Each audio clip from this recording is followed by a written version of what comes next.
আসসালামু আলাইকুম প্রিয় দর্শক, আজ 26 এপ্রিল 2026। আমার বাগানের স্প্রে চলছে।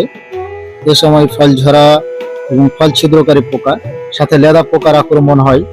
তাই চলুন আজ স্প্রেতে কি কি আছে আপনাদের দেখাই। এটি হচ্ছে ফ্লোরা পিজিআর 1 মিলি 1 লিটার পানিতে স্প্রের জন্য। সেতারা 55 ইসি কীটনাশক 1 মিলি 3 লিটার পানিতে স্প্রের জন্য। ক্যালিবার কার্বনডাজিম গ্রুপের একটি ছত্রাকনাশক 1/2 গ্রাম 1 লিটার পানিতে স্প্রের জন্য। টিল্ট প্রোপিকোনাজল গ্রুপের একটি ছত্রাকনাশক 1/2 মিলি 1 লিটার পানিতে স্প্রের জন্য। সাহাম অ্যাবামেকটিন বেনজোয়েট, এটি 1 গ্রাম 3 লিটার পানিতে স্প্রের জন্য। সাথে আছে জাদা, এটি জিব্রেলিক অ্যাসিড 1টি ট্যাবলেট 100 লিটার পানিতে স্প্রের জন্য। লাকাদ 1.8 ইসি, এটি 1 গ্রাম 1 লিটার পানিতে স্প্রের জন্য। তো দর্শক, এ সময় ফল ঝরা এবং ফল ছিদ্রকারী পোকার আক্রমণ হয়। এতে চিন্তার কোনো কারণ নাই।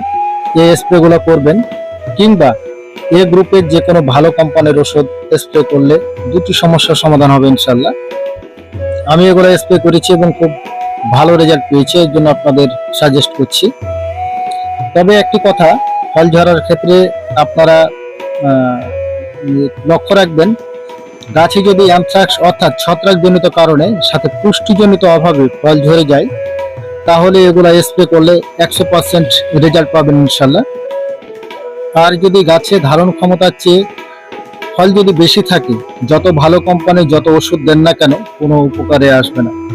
অতিরিক্ত ফল ঝরে পড়বেই, এতে চিন্তার কোনো কারণ নাই, এটা প্রকৃতির নিয়ম। তবে আপনারা যখন স্প্রে করবেন একটু ভালোভাবে খেয়াল রাখবেন। স্প্রে করার সময় গাছের মাথা থেকে গোড়া পর্যন্ত এবং প্রত্যেকটা পাতা, প্রত্যেকটা আম এবং প্রত্যেকটা ডাল ভিতরে এবং বাইরে যেন ভালোভাবে ভিজে যায়।